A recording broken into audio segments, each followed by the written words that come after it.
Hi, it's Drake.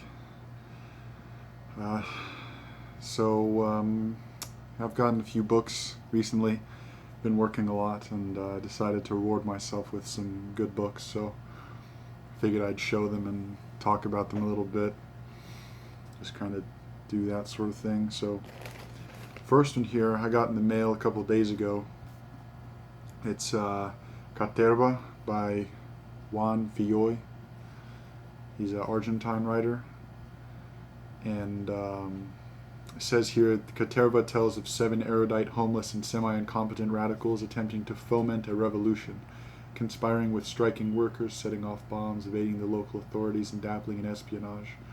But like his literary descendant Julio Cortázar, Juan Filloy is more concerned with his characters' occasionally transcendent inner lives than with their radical machinations. With its encyclopedic scope and satirical look at solidarity and nonconformity, Caterva is considered to be among Filloy's greatest achievements. And I found this through, on Instagram, this guy, Asha Koda. He reads quite a lot, and sometimes he gets some good stuff, and so I found this, published by Dalkey Archive, which is always a good sign. And then next here, this is what I'm pretty pleased about. It's Benedict Erofeev, Moscow to the End of the Line. And I've known about this one for a while, but it's always been too expensive for me, but I found it at the local bookstore, and it was definitely a good price for it, so I decided to go ahead and get it, because this one was published in the 80s in Russia, or I guess the Soviet Union then still. And it's a guy on a train, and he's drunk. But I thought it would be, so I've heard it's a really good book, first of all, which is necessary first before anything else. But then I thought it would be neat because really Russia is one of the countries that I know the least about. As far as, like, I've read a lot of the literature, but I really don't know the history very well at all. I know the obvious things that everyone knows, but I don't really know what happened between 1920 to 1980 roughly. I don't what went on very well there, and I also don't know very much about the Russian Revolution compared to other countries of the same time period. So I thought this would be at least a good entry point to see what it felt like in that middle time period that I mentioned. So, also I heard it's pretty funny, so that's always nice too, if you can manage it. One other one here that I've been looking for a while is Aralia by Gerard Nerval. And my main reason for getting this is that he was born, I think, in like 1808, 1809, sometime like that. And I made a list the other day trying to compare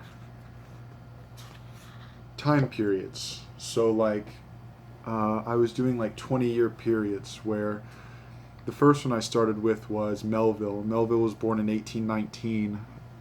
Walt Whitman was also.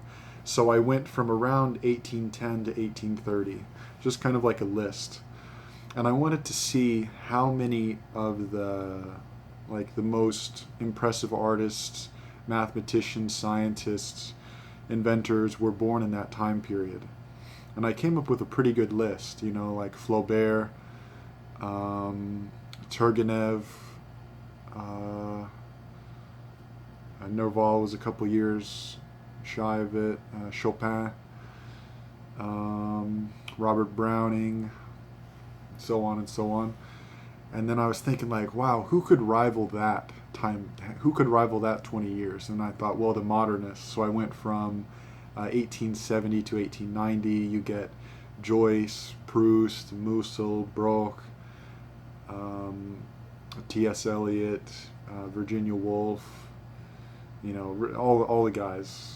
Vallejo is a little outside of it, and then the other time period I did was 1550 to 1570, which you get You get Shakespeare, you get Philip Sidney, you get Cervantes, yeah, that sort of stuff. So, yeah, that was pretty fun. And I was thinking to myself, well, that generation that I mentioned with Melville is really interesting. Oh, Henry David Thoreau's in there also, that I've been reading recently. So I was thinking to myself, well, Nerval is really interesting because this is completely different than pretty much all the other stuff from that time period. I couldn't really imagine, because Melville's a really imaginative person, comes up with stuff no one else could have at the time. And then you see Nerval, this Aralia, is very imaginative too. And it's hard to believe that someone contemporary with Melville wrote like this, because Melville's so far apart from what you'd expect at the time. And then this guy's, at least like at the same level as Melville as far as the imaginative capacity of it. So that was really the main reason I got it, is as a comparison to Melville, and kind of like broadening my knowledge of that time period, seeing what people thought at that time. And then kind of in the same way, I've been trying to find good history books about Argentina or even Buenos Aires, but it's very difficult actually. I think for whatever reason they're just not translated very much, or there's not as much interest in Argentina, which I'm not sure why, because along with Mexico and maybe Brazil, they're probably the most interesting South American countries. But anyway, I did find one that kind of deals with that, and it's Witold Gombrowicz, I don't know if I'm saying that right, his diary. This is published by Yale University Press. And I think it starts in like 1953 or something. So roughly it's that time period, and then it continues to the late 60s. This guy, by the time I think he was born around 1900, he was already a famous writer. He's Polish. And in 1939, since he was a famous writer, he was invited to go take a ship to South America, and I think Argentina. So he did, and then of course 1939 is when everything totally got messed up in Europe, especially Poland, so he just stayed in Argentina. And then around 1953, when he started writing this, he had read the journals of Andrei Gide, and he said, well, shoot, this is really good. Maybe I should start a journal or a diary. So he did, and I've read parts of it, and it's very funny. It starts in a really striking way too. So it says 1953, 1, Monday, me. Tuesday, me. Wednesday, me. Thursday, me. Friday, Josefa Radziminska has magnanimously provided me with a dozen or so issues of the literary news and life. And at the same time, I have been able to get my hands on a few issues of various Polish newspapers from back home. So on like that. So yeah, it's pretty interesting. And he lived, I think, in Buenos Aires for most of his life. So, if I can't find a good history book, the next best thing is, well, actually almost better, is like an oral history or a description of the time through someone, just to get a feel for it, which is what's most important. And I think going off that, I'll show something I got today at a bookstore that I went to. So I went to one that I haven't been to yet around this area. It was a little far away, but it ended up being worth it because they had this section of old books. They call it the nostalgia section. And I usually kind of skim through it because it's usually a lot of like old editions of Mark Twain or something like that. It's like, yeah, it's neat, but you can buy it anywhere and it's cheap. Might as well just buy a new version, etc. But I looked at this one really thoroughly, and I found two good books. The first one here I was totally fascinated with. So it's a yearbook from 1931 from the University of Texas at Austin, which is where I go. And you see here it's very big. And I never imagined that a yearbook would be so interesting. I just never, I never thought of yearbooks from the past. It's really kind of silly because, it's logical to imagine it and to use it for, what it's like to live at the time, but I just never did. And it's so interesting seeing all these people because they all have their hair like in a similar way, like all the women have their hair like curly, like down on their head, like you imagine those flappers or movie stars from the 20s and 30s. And this is in Texas, so, and in 1930s, so you'd imagine, well, at least I imagined that it was fairly separated. But all the guys, you could easily imagine them walking through New York, being at Columbia or Harvard at the time. It shows a lot of the people in organizations.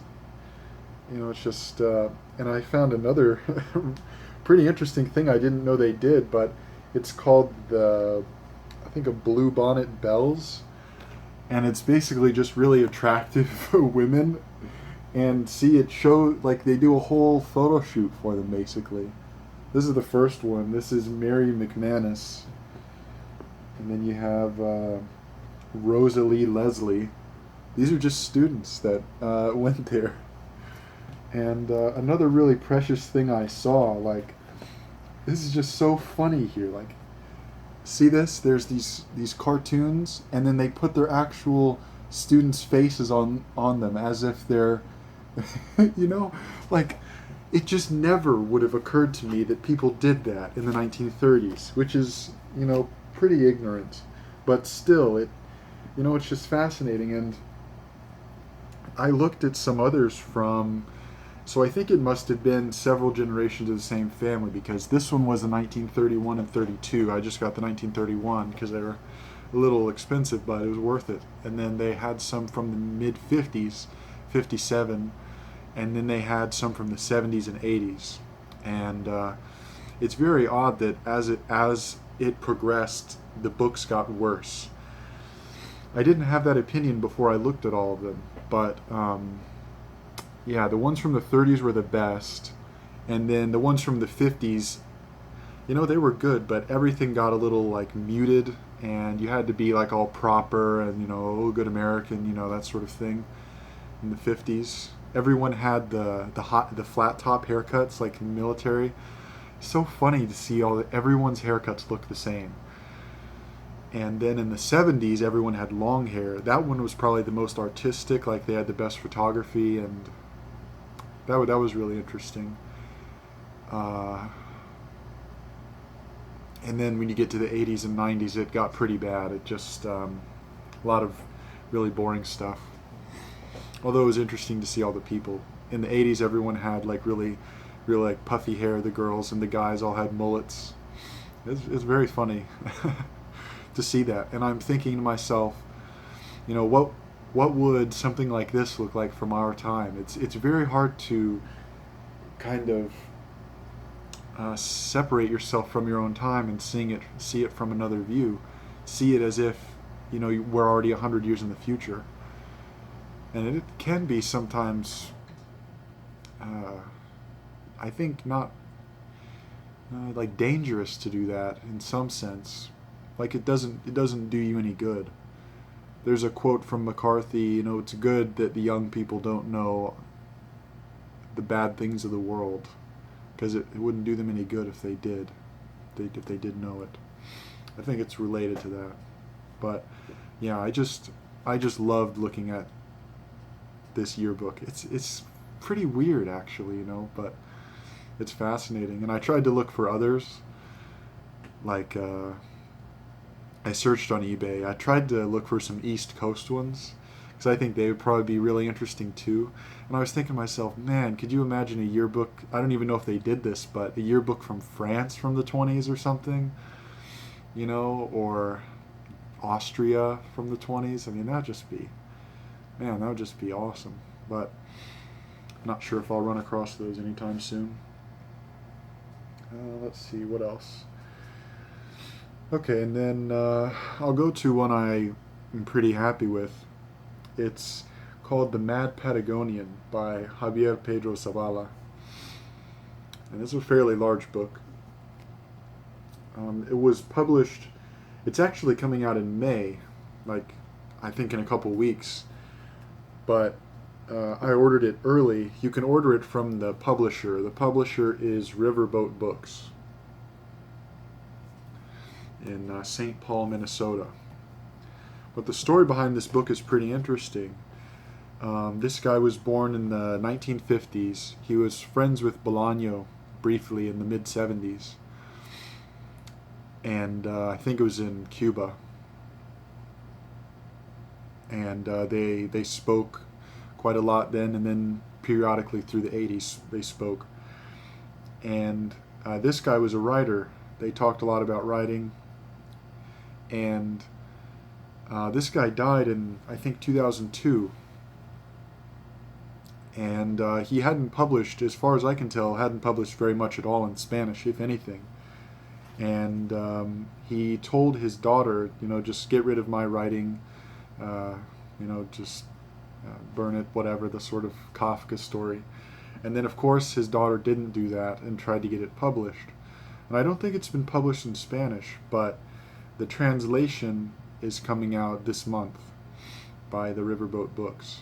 And it's very long. It's over 1,000 pages. And but it is written very well. And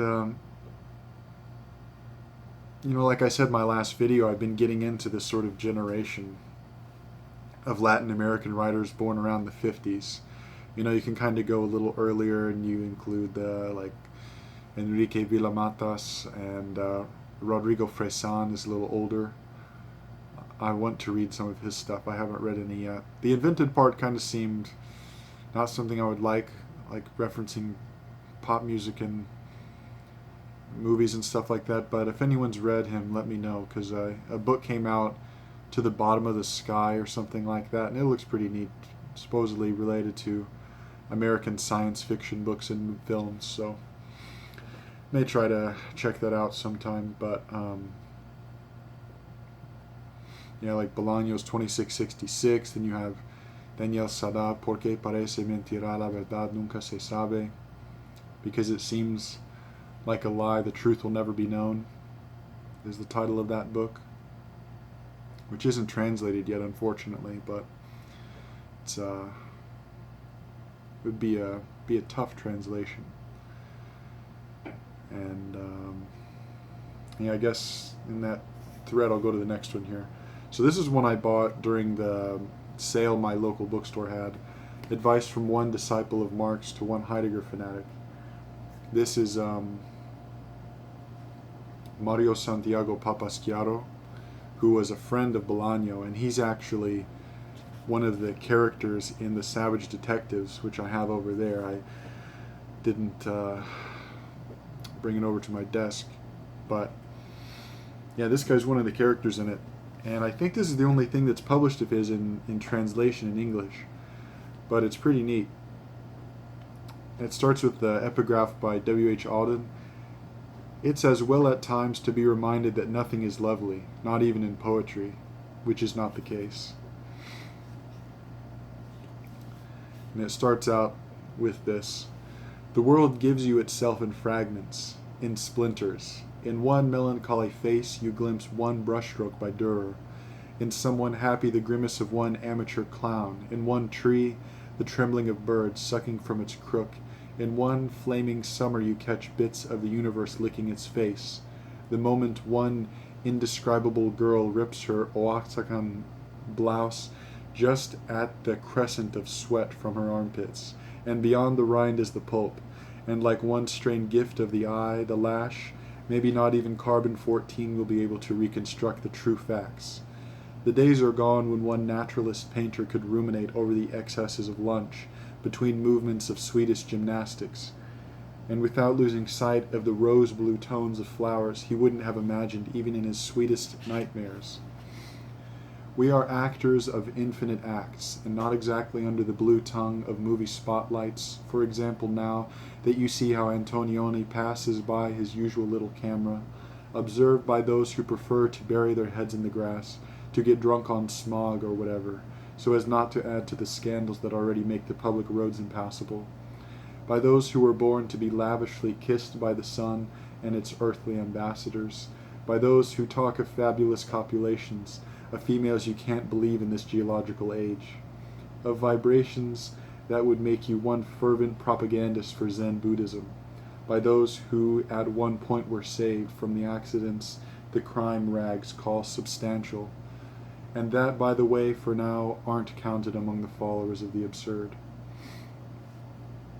So this is a fairly slim book. I think the poem only takes up about 30 pages. But it is very good. And another guy in this group is A.G. Porta, who wrote with Bolaño, I think it was both of their first books, so they co-wrote a book. And I think it's like something like discussion of one Morrison disciple to Joyce fanatic or something like that. You have to look it up I think it's in A.G. Porta's Wikipedia page. But he also had a book published recently called The No World Concerto, translated and published by the Dalkey Archive.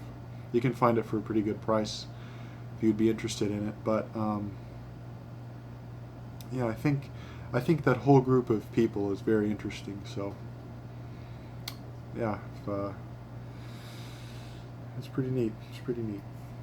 And then next, this is one I've been wanting for a while, just because it has a really good reputation. Yeah, that's the main reason. And I also think the guy lived a very interesting life. Erich Auerbach, mimesis. And yeah, he had to escape from Germany during World War II, and I think he ended up in Turkey as a professor in Turkey. And then he wrote, in Turkey he wrote this book. And it's kind of like the idea where Joyce wasn't in Dublin for such a long time, and then he wrote a book about Dublin. Erich Auerbach was in Turkey, and then he wrote this huge book about the representation of reality in Western literature. And I think it says on here that he had an unprecedented historical viewpoint.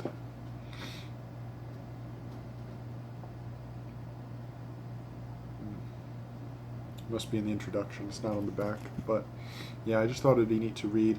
Maybe just to try to absorb, if this is taken as a foundational text in literary criticism, try to absorb some of the techniques in it and use those. Let's see here.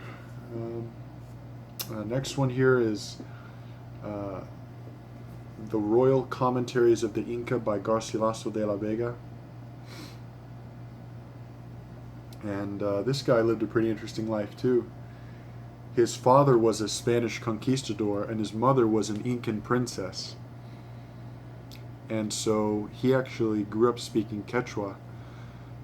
And then he learned Spanish, and he went to Spain in his early 20s and got a formal education. And then I think around the year 1600, this book came out. The first part is a description of the Incas. It is like a brief history, and then it also talks about their customs. And he says in the introduction that most of the information came from his mother's tongue. Mother's lips, I think he says, mother's lips, or his relatives on his mother's side, because they were actual Incas. So kind of in the way of oral histories, this diary, the yearbook, I just love them if they're authentic. I don't care really if the particular facts are correct. Really, the facts are the least interesting or valuable part. Really, the facts are just like a nebula of random points that you can make use for whatever you're doing at the time, but they're not really that valuable in and of themselves. But even if you ignore the facts and you get the feeling of the time, that is valuable in and of itself, because almost always, if you really capture something about a time, you can understand it and use it anywhere else. And that's That's one thing I've noticed with like learning about the modernists or learning about Melville or really anything like that. It's that it's so valuable to learn how it felt at the time, not how much something cost or which president was in power, something like that. That's really not vital information. Yeah, my allergies are still getting me. It's always something to look forward to. Alright, and then next, I saw at the bookstore Marquis de Sade, 120 Days of Sodom, and other writings. I decided to give this a shot because, though if you remember I did say Juliet sucked, and it did, it's way too long and starts out really abruptly. I just don't think it's very good. And but then again, it's not considered his masterpiece. The 120 Days of Sodom is considered his masterpiece, so I have to sneeze, pardon me for 1 second. And so I decided to get the 120 Days. Something related to this, I tried to watch Salo by Pier Paolo Pasolini, something like that. And I didn't like it at all. I stopped watching halfway through, and I sped through the first half. And I'm not really sure what you're supposed to get from it, but I know he's considered fairly well regarded filmmaker, so. Alright, sorry about that. I just, I didn't want to be on the verge of sneezing. It's like waiting for a knockout in a street fight. It's just unbearable, but sorry. So, yeah, so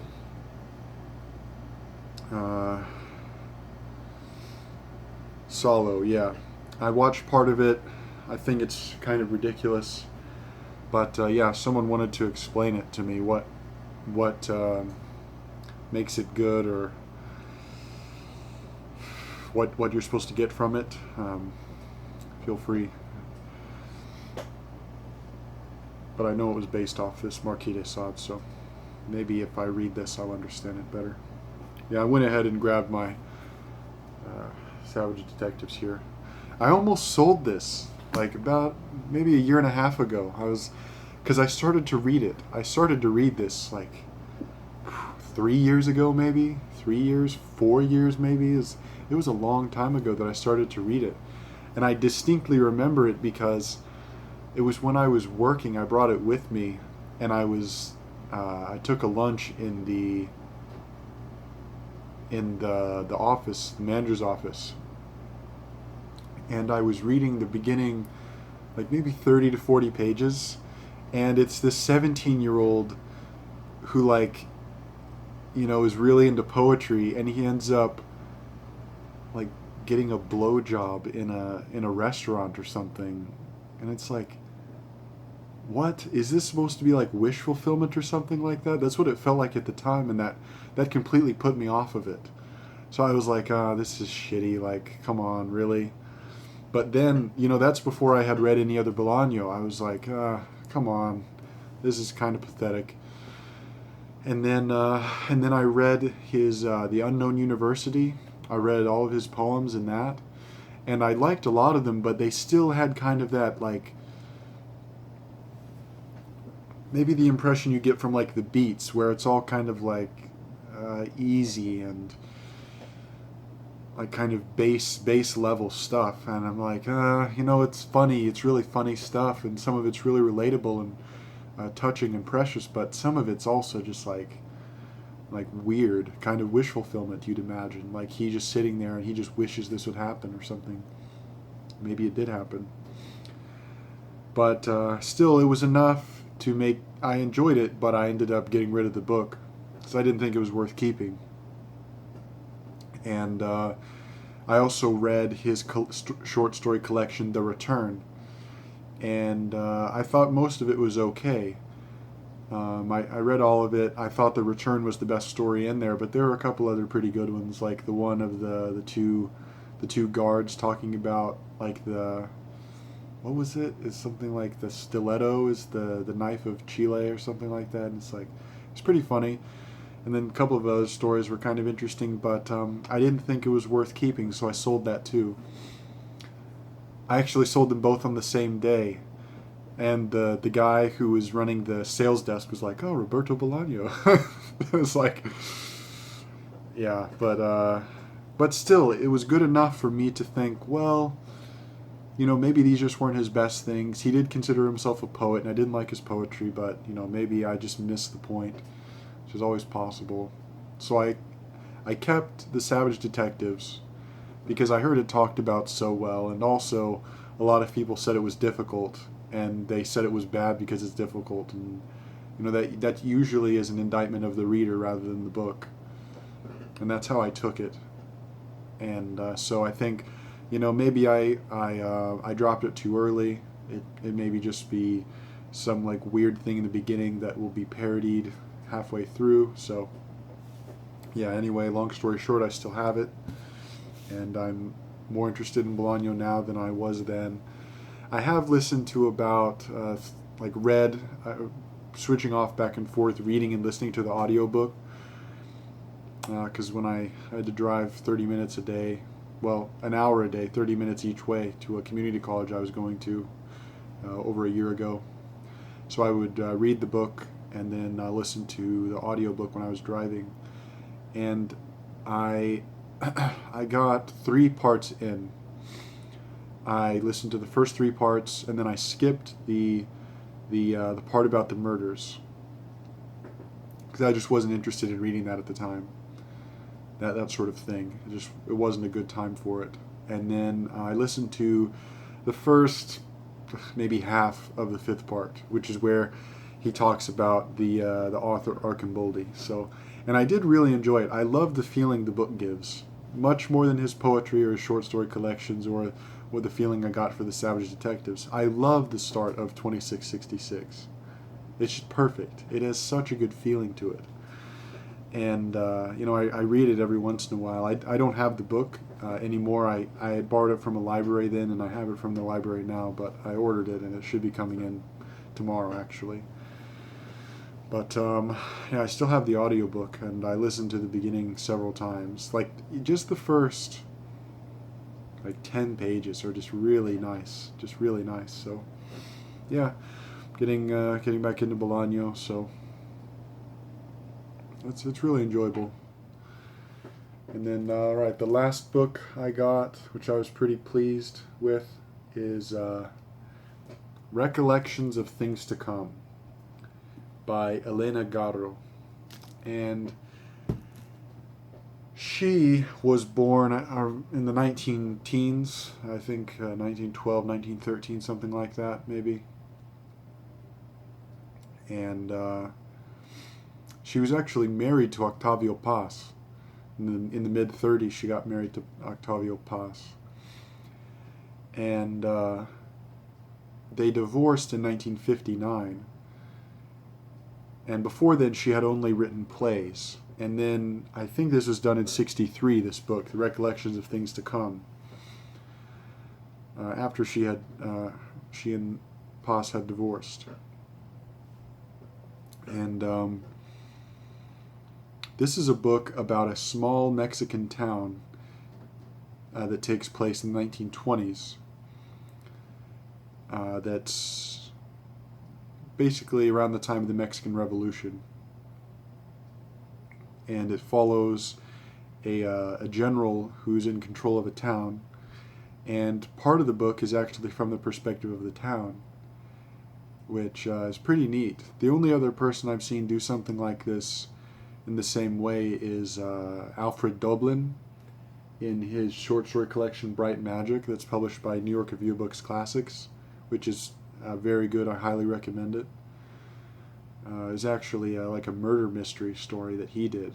He has an extremely good imagination too. He was born in I think 1878, so he's in that generation of all the modernists. But yeah, back to this, Elena Garo. It's really a pleasant book. I skipped about halfway through just to see if the good writing continued, and it does. So I was able to find it at a pretty good price there. But if you're able to look it up, I think there's a more recent printing by the University of Texas Press. And yeah, so if you're interested, the author, the Argentine author, Cesar Aira, he actually thinks she's an excellent author.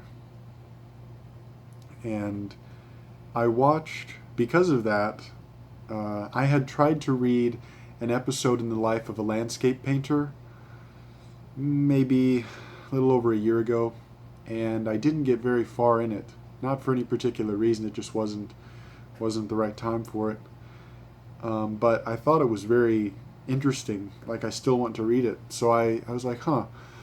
So I looked him up on YouTube, and I found some interviews in Spanish of him, and he has some interesting ideas about literature. He says literature is the queen of the arts, because he said for the longest time he thought I'm not a good painter, so I can't do that. I don't have a good ear, so I can't be a musician.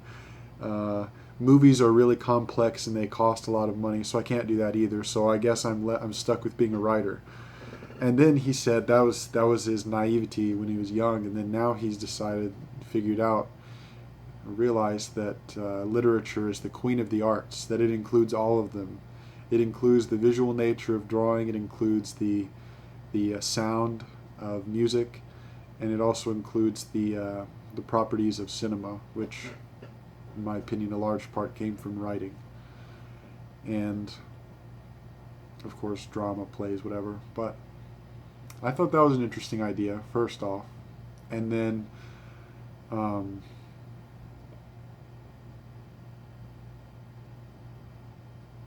he mentioned this funny quote by Borges, his countryman. Well, one thing he said before I get to the funny quote, he said, someone asked him, is Borges like a looming figure for you? Do you feel like you're always going to be compared to him or something like that? And do you think it's bad? He was like, oh no, it's very good if a country has a great writer like Borges, because that means you can't write bad stuff. You don't allow yourself to dip below a certain level of quality because you think, oh, well, Borges is already up here, I can't do something horrible and just get away with it. And I thought that was an interesting idea, and I felt a similar way being American with, you have plenty of examples, Melville, Hart Crane, William Gaddis, Cormac McCarthy, the list goes on. So I do feel that same way. And then his funny quote he said about Borges, because he said, I don't read much contemporary fiction anymore. And he said, there's just so much to read.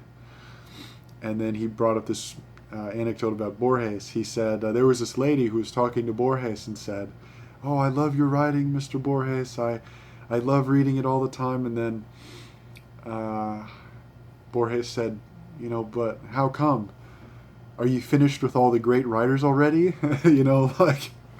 Why would you read contemporary stuff if you haven't even read all the good stuff already, all the great writers? And I feel that way generally, it's hard to find a good balance between the obvious great stuff that has already been written and found, and it's just waiting for you to pick it up and realize how good it is.